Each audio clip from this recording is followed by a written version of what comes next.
Alright, for problems number 1 and 2, we need to do the f of x plus delta x minus f of x divided by delta x because they're asking us to do it by the definition. Even though we already know that the answer for problem number 1 is going to be 2x minus 5, we at least have somewhere to go on for problem number 1. So f of x plus delta x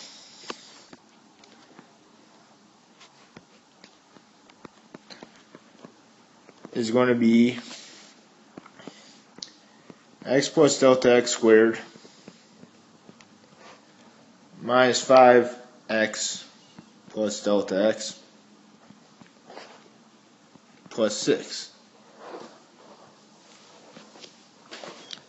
So we got x squared plus 2x delta x plus delta x squared when I square out the binomial minus 5x minus 5 delta x plus 6 minus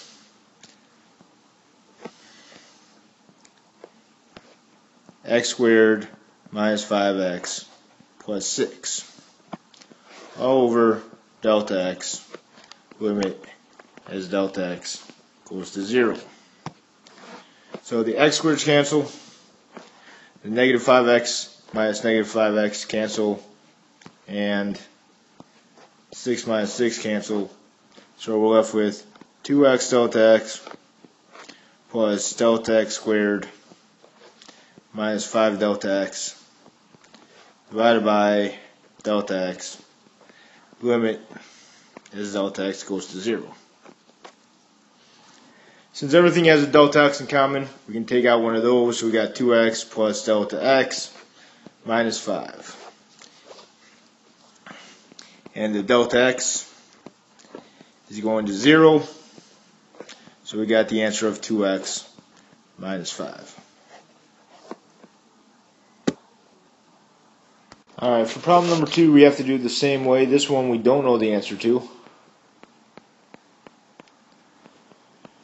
So we got to do f of x plus delta x, which means I'm going to do the square root of 5x plus delta x plus 2, which is the square root of 5x plus 5 delta x plus 2 minus the square root of 5x plus 2 divided by delta x. So on the top and the bottom, I'm going to multiply both sides by, let me start this over here so I might have enough room, probably not. So this is what we're starting with. And I'm going to multiply by the square root of 5x plus 5 delta x plus 2 plus the square root of 5x plus 2 over the exact same thing.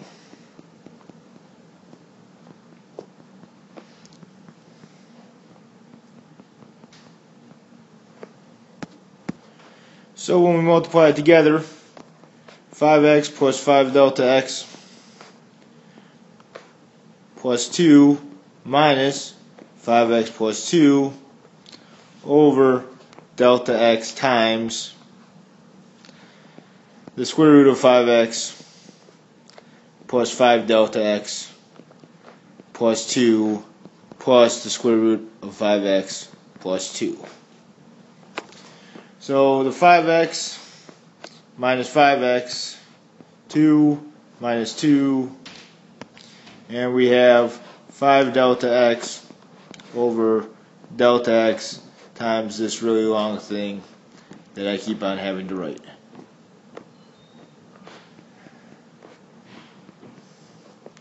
And of course now the delta x's cancel, and so we're just left with the 5 on top. This term with the delta x becomes a 0, and we're left with 5 over the square root of 5x plus 2 plus the square root of 5x plus 2. That was a 2. That gives us 5 over 2 square roots of 5x plus 2.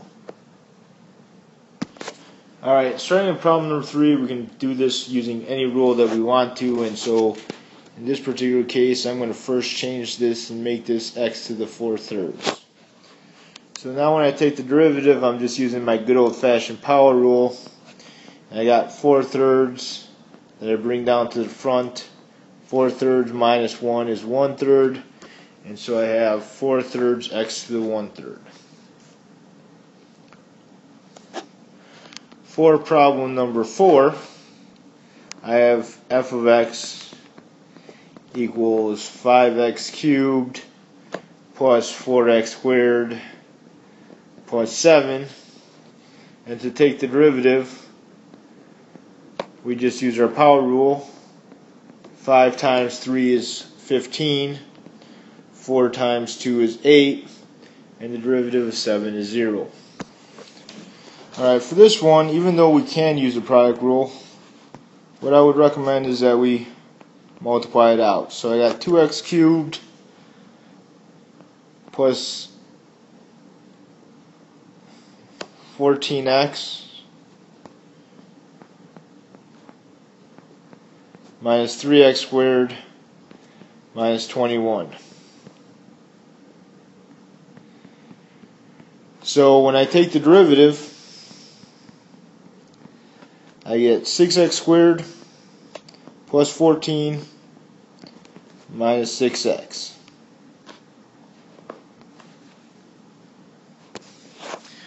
Alright, for the next one, we have to use the product rule. So I realize we shouldn't use f of x again, but in the formula they used f and g, so we can just use those just to sort of go along. So g of x is equal to cosine x, so g prime of x is equal to negative sine of x. Now, like I said in class, the order doesn't matter, just as long as you take one from each, one derivative and one non-derivative from each, because we're just adding. So I have 5 times the cosine of x plus 5x times negative sine of x, which turns out to be 5 cosine x minus 5x sine of x, and you can put the terms in either order as long as the negative sign stays with this part. Alright, for this one, order does matter because it's a subtraction. So the top is x squared plus 1, so the derivative is 2x. And then on the bottom we have g of x equals x plus 6, and the derivative of that is a nice old-fashioned 1.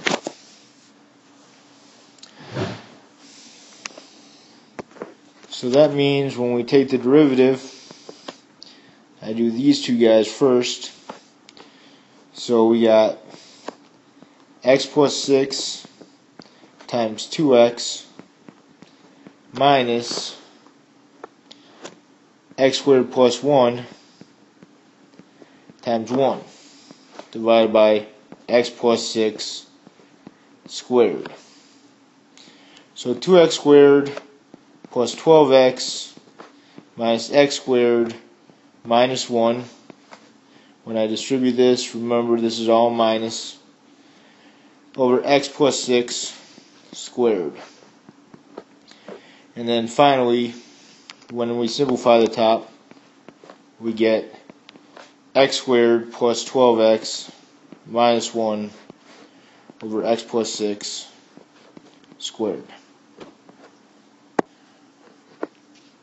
Alright, one more quotient rule problem. We got the sine of x for the top, so the derivative is the cosine of x. And on the bottom we got x cubed, which the derivative is 3x squared. So I got x cubed for the derivative times the cosine of x minus the sine of x times x times 3x squared over x cubed squared. So the derivative turns out to be x cubed cosine x minus 3x squared sine x over x to the 6th. Now if you notice, they all have x squared in common, so I'm going to take care of that and make it x cosine of x minus 3 sine x over x to the 4th. So for this next problem, we're trying to find the equation of the tangent line. So the first thing I'm going to do is I'm going to plug in 2. And when I plug in 2, I actually get an answer of 2 out as well. So then I'm going to take the derivative, which turns out to be 6x minus 7. And when I plug in 2 here, I get 6 times 2 minus 7, which is 5. So I got y minus 2 equals 5, x minus 2, using the point slope formula. Alright, for this next one, we're trying to do another equation of the tangent line. So we plug in f of pi over 2, so I got 2 times pi over 2 times the cosine of pi over 2. And the cosine of pi over 2 is 0, so this whole thing turns out to be one big old 0. When I take the derivative, I once again have to do the quotient rule. So 2x versus, where the derivative is 2, and cosine x, where the derivative is negative sine x. So 2x times negative sine x plus 2 cosine x. So we'll call this negative 2x sine x plus 2 cosine x. When I simplify, plug in pi over 2,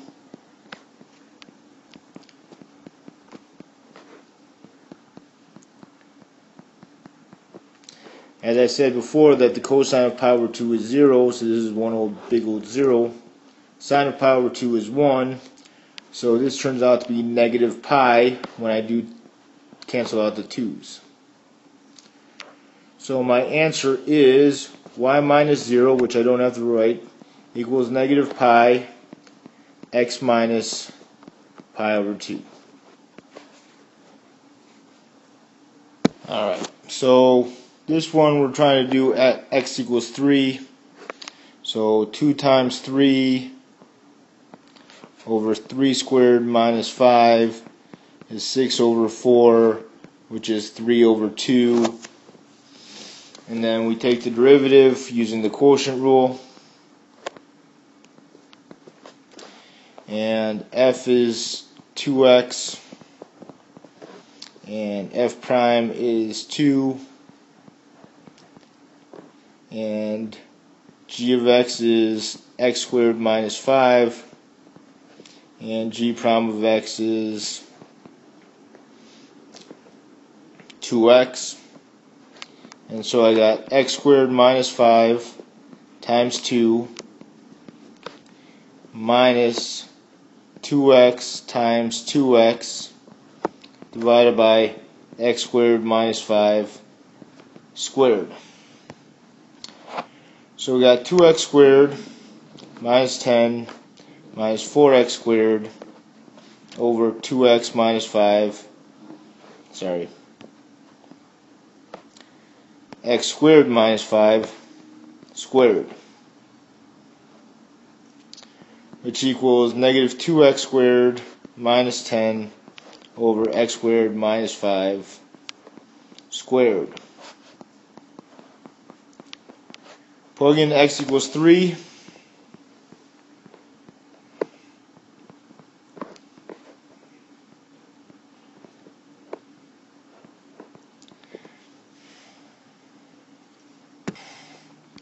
I got negative 28 over 16, which is negative 7 over 4. So y minus 3 halves equals negative 7 fourths x minus 3. And that is it for the lesson. Let me know if you have any questions.